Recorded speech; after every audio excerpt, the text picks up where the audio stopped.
Capítulo 1. O que é presença? Nós convencemos por nossa presença. Walt Whitman. Nós a reconhecemos quando sentimos e quando vemos, mas a presença é difícil de definir. Por outro lado, a maioria de nós é exímia em descrever a sua ausência. Eis minha história, uma dentre muitas. Eu estava fazendo doutorado e, como queria me tornar professora, resolvi me lançar no mercado de trabalho acadêmico no outono de 2004. Se um estudante de doutorado em psicologia social tiver sorte, seu orientador fará com que estreie em uma pequena conferência anual frequentada pelos melhores psicólogos sociais do mundo. O estudante vestido o que há melhor em trajes acadêmicos tem a oportunidade de se misturar a professores veteranos, muitos dos grandes universidades respeitadas por suas pesquisas que poderão vir a contratá-lo no ano seguinte. Os professores veteranos, trajando suas roupas de dia a dia, têm a oportunidade de sondar novos talentos, mas a maioria está ali apenas para colocar o papo em dia.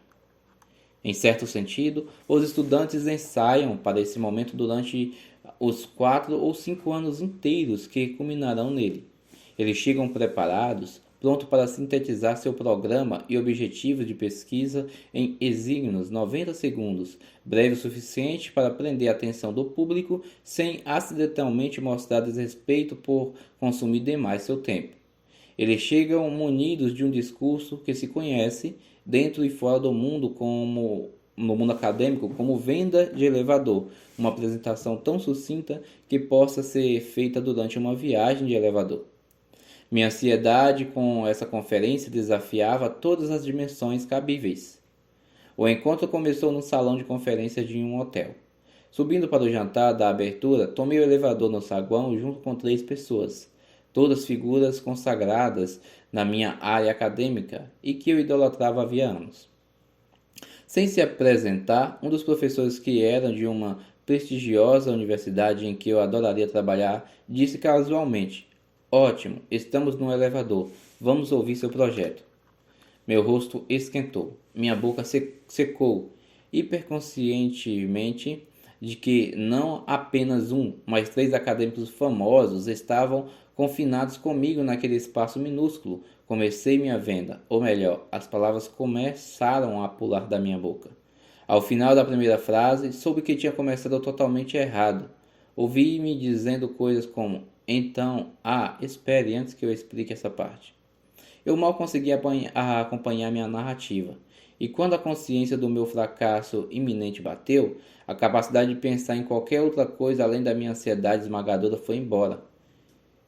Certa de que eu estava matando minhas chances em não apenas uma, mas 3 faculdades, e também nas faculdades onde seus colaboradores mais próximos trabalhavam, entreguei-me ao pânico. Para tudo eu tinha uma ressalva. Ficava tentando recomeçar. Não havia a menor chance de concluir minha apresentação durante o tempo necessário para chegarmos ao 20º andar, onde o jantar seria servido. Meus olhos disparavam de um ídolo a outro, buscando algum vislumbre de compreensão ou alguma microexpressão de apoio, aprovação e empatia. Alguma coisa, qualquer coisa, please, ou por favor. As portas finalmente se abriram. 2 dos passageiros logo escaparam cabisbaixos. O terceiro, aquele que me incentivava a vender meu peixe, cruzou o limiar do elevador para pisar em solo firme. Parou, virou-se para mim e disse: "Essa foi a pior venda de elevador que eu já ouvi." E seria aquilo no rosto dele a sugestão de um sorrisinho afetado? As portas se fecharam, o elevador desceu e me levou diretamente de volta ao saguão. Apesar da crítica inequívoca, senti uma tênue, porém efêmera sensação de alívio. Fora do elevador, meu discurso de vendas ensaiado começou a retornar à lembrança, transpondo-se em uma bruma difusa e retomando uma forma reconhecível. Ali estava ele. Eu tive vontade de subir de novo, ir atrás dos professores e pedir uma segunda chance. Em vez disso, passei os 3 dias seguintes da conferência voltando mentalmente àquele momento, remoendo as várias formas como eu deveria ter discursado, sofrendo com o menosprezo demonstrado pelos meus 3 companheiros de elevador. Fiquei dissecando a lembrança implacavelmente e jamais me esquecendo de que não só deixei de me representar, como também deixei de representar meu orientador, que tinha passado vários anos me instruindo e investido a sua reputação ao me levar àquela conferência. O fracasso de 90 segundos se repetia no meu cérebro, no looping eterno, me assombrando. Permaneci aqueles 3 dias na conferência, mas não estive presente de fato em nenhum deles. Contei meu suplício à minha boa amiga Elizabeth, que disse: "Ah, o espírito da escada." "O quê?" Então ela me contou uma história que tinha ouvido em suas aulas de filosofia de graduação. Denis Diderot, um filósofo e escritor francês do século XVIII, estava num jantar, envolvido num debate sobre um tema que dominava. Mas talvez estivesse fora de si naquela noite, um pouco constrangido, distraído, temeroso de parecer tolo. Ao ser desafiado sobre determinado tema, Diderot não conseguiu achar as palavras, se viu incapaz de articular uma resposta inteligente. Logo depois deixou a festa. Uma vez lá fora, ao descer a escada, Diderot continuou a remoer aquele momento humilhante em sua mente, buscando em vão a réplica perfeita. Ao chegar ao pé da escadaria, achou. Será que ele deveria dar meia volta, subir a escada e retornar ao jantar para fazer sua réplica espirituosa? Claro que não. Tarde demais. O momento, e com ele a oportunidade, havia passado. O arrependimento dominou. Se ao menos tivesse tido a presença de espírito de encontrar aquelas palavras quando precisassem dela. Refletindo sobre aquela experiência, em 1773, Diderot descreveu: "Um homem sensível como eu, oprimido por uma objeção levantada contra ele, fica confuso e só consegue voltar a pensar com clareza ao atingir o pé da escada." Assim, ele cunhou a expressão "Spitz des Skalier", o espírito da escada. Em Yiddish, o termo Triebwerte, os alemãos o chamam de Triebwerte. Em inglês tem sido chamado de Elevatorwit, sagacidade de elevador, que tem uma ressonância sentimental para mim. Meu termo favorito é Eftwit, sagacidade atrasada. Mas a ideia é a mesma. É a observação incisiva que nos ocorre tarde demais. É o retorno bloqueado, a réplica órfã, e que traz consigo uma sensação de arrependimento, decepção, humilhação. Todos queremos uma segunda chance, mas jamais a obteremos. Aparentemente, todos já viveram momentos como o pesadelo de elevador da conferência, mesmo um filósofo francês do século XVIII.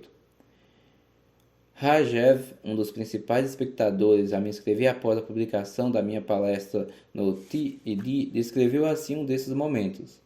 Em muitas situações da vida, não sinto que dei tudo de mim e que pus todas as cartas na mesa, por assim dizer. E isso sempre me corrói depois, quando as analiso repetidas vezes na minha cabeça, e acaba me levando à sensação de fraqueza e fracasso. A maioria de nós tem sua versão pessoal dessa experiência. Após uma entrevista de emprego, um teste para um papel, um encontro romântico, a proposta para um projeto, uma manifestação numa reunião ou aula, uma discussão com alguém num jantar. Mas como foi que chegamos lá? Provavelmente estávamos preocupados com o que os outros pensariam de nós. Mas acreditamos do que já sabíamos o que pensava, sentindo-nos impotentes e também consentimos em tal sensação, nos apegando ao resultado e atribuindo demasiada importância a ele, em vez de nos concentrarmos no processo. Essas preocupações se uniam num coquetel tóxico de autoderrota. Foi assim que chegamos lá. Antes de sequer alcançarmos a soleira de uma oportunidade, estamos cheios de medo e ansiedade, antecipando problemas de um futuro que ainda não aconteceu. Terceira nota. Como escreveu Alan Watts em A Sabedoria da Insegurança, como o que sabemos do futuro constitui-se em elementos puramente abstratos e lógicos, inferências, adivinhações, deduções, ele não pode ser degustado, sentido, cheirado, visto, ouvido ou desfrutado de outras formas. Persegui-lo é perseguir um fantasma que vive recuando, e quanto mais rápido você o persegue, mais rápido ele dispara na frente. Atos 2011. Quando adentramos uma situação de alta pressão nesse estado de espírito, estamos condenados a sair de lá arrasados. Se eu ao menos tivesse me lembrado de dizer isso, se tivesse agido daquela forma, se tivesse mostrado a eles quem realmente sou, não temos como nos envolver totalmente numa interação quando estamos ocupados, confusa, frenética e insegura, que achamos que está acontecendo ao redor. A consciência torturante de que estamos definitivamente numa situação de alta pressão e de que estragamos tudo. Exatamente quando mais precisamos estar presente, ficamos menos propensos a isso.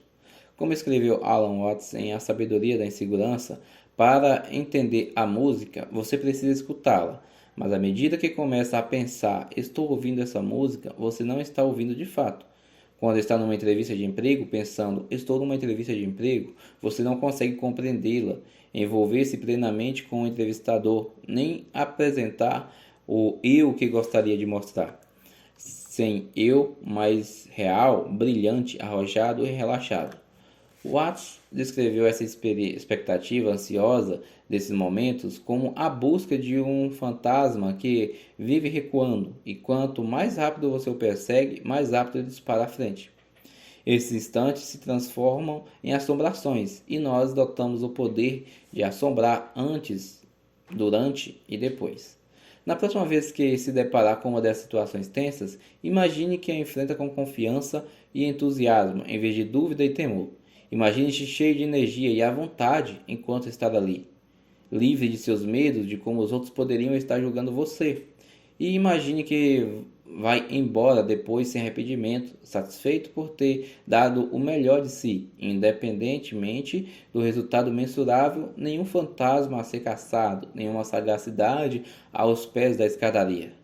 Tina, uma moça de Nova Orleans, escreveu para me contar como o fato de não ter concluído o ensino médio a prejudicou. Não apenas limitando seu acesso a um emprego estável e bem remunerado, mas também minando seu sentimento de que merecia tais coisas. Ela trabalhou em vários empregos, muitas horas por dia, durante anos.